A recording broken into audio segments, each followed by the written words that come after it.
Good morning, viewers. Good afternoon. Good evening. Depending on which time zone you are or where you are watching us from. We are your hosts.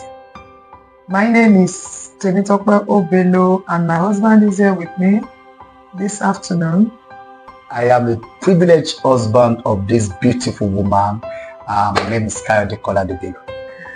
So you are welcome to Family Life podcast, and we thank God for what God has been using it for as far as this podcast is concerned, and we thank God for what He has been doing in our lives and even in your own. We thank God for Israel because the way they've been sharing the message. Yes, they've been sharing. You that you have been liking, sharing, reposting, keep it up. Because the Bible says, beautiful at the feet of them that publish good hands. Now, it's not about feet, it's about the hands. Yes. The hand that is typing, the hand that is setting up, the hand is blessed. Your hand is blessed, and as your hand is blessed, your home is blessed. So keep liking the post, keep sharing it, tell your friends about it. Let us know what God is doing in your home through this podcast. Once again, we are happy to come your way, and we started a series on in-laws. Several series on in-laws. Yes, we've done several series, several episodes, and today we have another episode. I am going to consider benefits of in-laws in marriage. Either parents-in-law, daughter-in-law, sons-in-law, siblings-in-law. Benefits of in-laws in marriage. God bless you. Man of God, please help us share more light on that. Well, there's nothing that is good or anything that is established that doesn't have its own benefits. Yes. Nothing as it were in the entire world, in the creation from Genesis to Revelation. There are benefits of creation. We have several benefits of creation. Benefits that we even stand to derive from God, like that, some benefits. And that's why the apostle said, one of those, they told Jesus that we are following you, sir. We have left all. What will be our benefit for following you? So there's nothing you get involved in that there's no benefit that is attached to it or reward as it were. And the Bible says in the book of Hebrews chapter 11 verse number 6, it says is the rewarder of those who diligently seek. So whatever you are doing, you should have reward or benefit in mind. Of course, when you are marrying a lady as a man, you are marrying her from a family. And whatever you get from that woman is going to be a benefit to you. I want to be like that. Bible says whoever that find it a wife, I found a good thing, and obtain favor from so the benefit is even the favor. Yes, so you are favored at the first instance by marrying your wife, by having a wife from the Lord. That's the benefit for you. And now, knowing fully well that the wife do not jump or fall from heaven, it's come from the family. There are a lot of things. I have seen so many things, so many testimonies that people that they never thought they could amount to anything. A man that marries a lady, they never thought that could become anything like, but because he marries that lady and the family of the lady supported him, and today the man has become great. So that is a lot of benefits when you get it right maritally. When you get it right, you are going to enjoy benefit from your in-laws, especially the in-laws that's why they call them this day that parents-in-law, not parents-in-law. So you are talking about. So what is the difference between parents-in-law and parents-in-law? You know that when you talk about law is body of rules. Don't body of do rules, this. Regulations. Do this. That is law. But when you talk about law comes of sins. They won't see your sin. They were blessed with your goodness. So that's how we protect that. Let us have parents-in-law rather than parents-in-law. Do you understand that? Okay, so I think that is better to be put in that manner. A lot of benefits. Let's go to scripture, and we will not bother to read that. It's Exodus chapter 18. Yes. We saw a benefit that Prophet Moses got from his father-in-law. That is Jethro. Yes. In Exodus chapter 18 from verse number 1. If you want of God, you want to decide to read it, let's see what are the benefits that you can derive or you can enjoy from Exodus 18. When Jethro, the priest of Midian, Moses' father-in-law, heard of all that God has done for Moses and for Israel, his people, and that the Lord has brought Israel out of Egypt, then Jethro, Moses' father-in-law, took Zipporah, Moses' wife, after he had sent her back, and our two sons, of which the name of the one was Gershon, for he said, I have been an alien in a strange land. And Jethro, Moses, and the name of the other was Eleazar, for the God of my father, he said, was my help and delivered me from the sword of Pharaoh. And Jethro, Moses' father-in-law, came with his sons and his wife unto Moses into the wilderness, where he encamped at the mount of God. And he said unto Moses, I, thy father-in-law Jethro, am come unto thee, and thy wife, and her 2 sons with her. And Moses went out to meet his father-in-law, and did obeisance, and kissed him. And they asked each other of their welfare, and they came into the tent. And Moses told his father-in-law all that the Lord has done unto Pharaoh and to the Egyptian for the Israel's sake, and all the travail that are come upon them by the way, and how the Lord delivered them. Maybe I should jump to 6:15. And Moses said unto his father-in-law, because the people come out to me to inquire of God. 14. And when Moses' father-in-law saw all that he did to the people, he said, what is this thing that thou doest to the people? Why sittest thou thyself alone, and all the people stand by thee from morning until evening? And Moses said unto his father-in-law, because the people come unto me to inquire of God. When they have a matter, they come unto me, and I judge between one another, and I do make them know the statutes of God and his law. And Moses' father-in-law said unto him, this thing that thou doest is not good. Thou will surely wear away, both you and these people that is with thee. For this thing is too heavy for thee. Thou art not able to perform it thyself alone. Hearken now unto my voice. I will give thee counsel, and God shall be with thee. Be thou for the people to God word, that thou mayest bring the cause unto God. All right. That's Moses in this case was having good father-in-law, godly as it were. And thank God for the counsel that the father-in-law gave Moses. Moses happens to be a man of God, prophet of God, that's having one-on-one talk with God. However, there was area that he wanted to destroy himself unknowingly because of the gift of God over his life. And thank God for good father-in-law that has experience. Yes, that is what I came to that. I saw that Prophet Moses was doing counseling from morning to night. People were waiting on him. And that's why we are doing a lot of injustice to ourselves today. We ministers of God, you stand there, the ministry, after you have ministered on the altar, you still want to sit down with people doing counseling. And so when the father-in-law came, I said, Moses, you are going to kill yourself because of this you are doing. He said, why don't you do this? Why don't you? And thank God that Prophet Moses followed the instruction and the advice, as it were.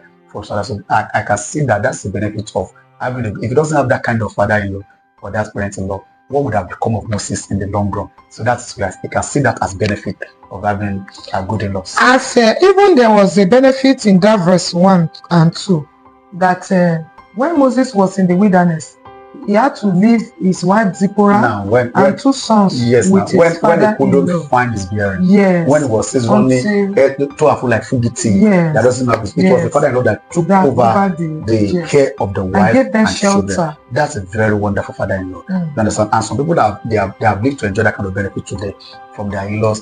In fact, sometimes we go in our church, something happened that this couple, they were privileged to, I think it was on academics abroad. They went to go and study abroad.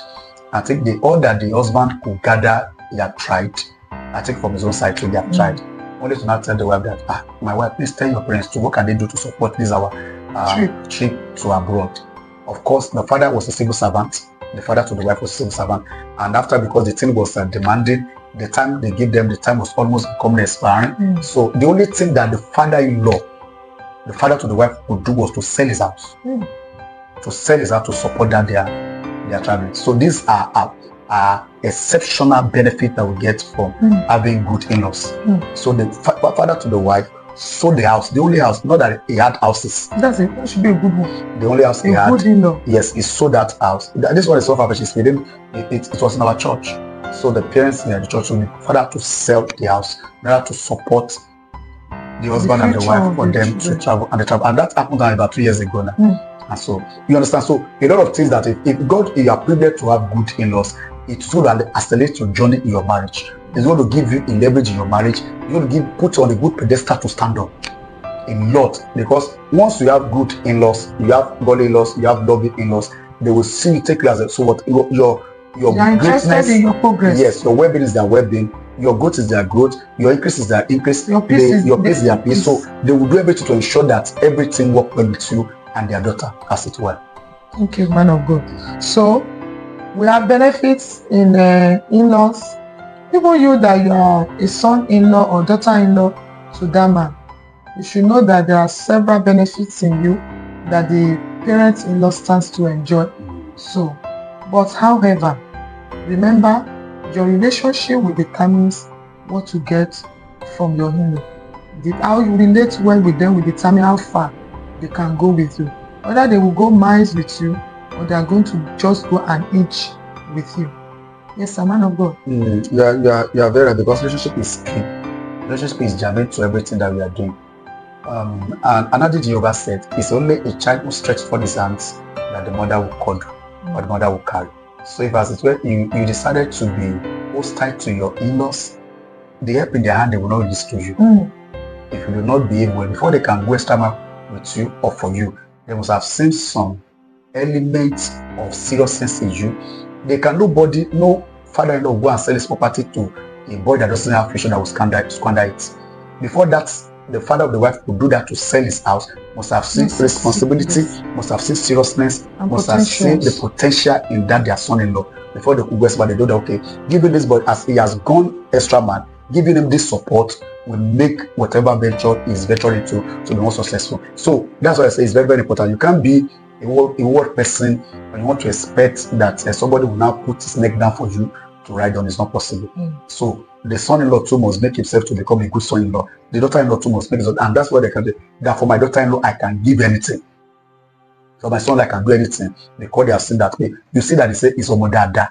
Omodada means a good child that comes from a very good home. That this one, I can put in my neck for him. Understand? Yes, sir. Thank you, sir. And even not only Jethro in the Bible, when we look at Jacob and Laban, after all, even though Laban was uncle to Jacob, yet he still is in-law, and he gave him shelter for several years before Jacob could find his feet. So there are benefits that you stand. Even the Moses we read about, his father-in-law gave him shelter too. He gave him shelter before he could get his burden. He put up with them. That was why even the man could give him his own daughter to marry. So they gave him shelter. I've seen so many people that their in-laws that will give them accommodation, that will give them a job where they'll be working, and they make life easy for them.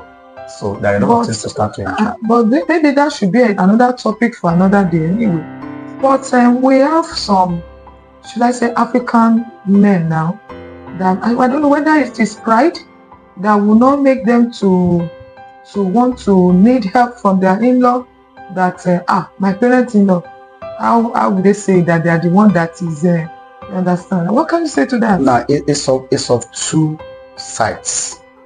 We have had an experience whereby I saw this, or I know this person in particular, that this thing happened, that it was the father of the wife that took him abroad. He took him abroad, he sponsored everything. On getting to that abroad, that son started misbehaving to the father. Serious fight. It was after several serious fight that even the father was at the opinion that they should separate because of the serious misbehavior to that son-in-law, to the father-in-law. It's vice versa. When you look at this thing, and we know naturally, culturally, there are some things that some men will not want to take. That if I should take favor from my father-in-law, maybe they will not turn to a slave. You'll be bossing me around. It's possible to, because that's why I was talking about. Some people do not understand some things. When you do something that you want to do for your daughter and your son, or your son and your daughter, that's another mindset. It's a privilege. But if you are doing that, you want to lord it over, that is where, even myself as a man, I won't take that. If you are doing something for me because you never want to become your slave, I will not accept that kind of favor. So that's why it should be spread out correctly. If you are helping us, help us and make it decisive help, not the one that go to enslave through your help. So God bless you, sir. So even advice, good advice, godly advice from your in-law is a benefit too. Yes, because they have been there for a number of years. Yes, they have experience more than you, and even they can advise you on which business to invest in. You understand? They can give you information that will move your life forward. So you should learn how to relate well with your in-laws. And as a parent, you want to say something? As we're about to round up this, Everybody that God is bringing into your life, they are blessings to you. Yes, sir. They are blessings. And if you don't know how to treat that in that manner, your blessing can turn to be a curse. You get this. Everybody, just see every moment that God is bringing your way. Your wife is a blessing. Your children are blessed to you. Your parents-in-law, see them as blessing. If you see them as blessing, they keep and blessing. And that's what you keep getting. They keep blessing. Everybody that God is bringing you, every friendship, every relationship that God is bringing to your life, see them as blessing. Not see your wife as necessary evil. No, if you see her as a necessary evil, you keep getting evil from her. Evil. So, see your wife as a blessing. See your in-laws as a blessing. See everybody that comes around as a blessing. And that's what will be seen in your life, in your marriage, the same blessing. And that's why I used to say that whatever that will bless you, will not stress you.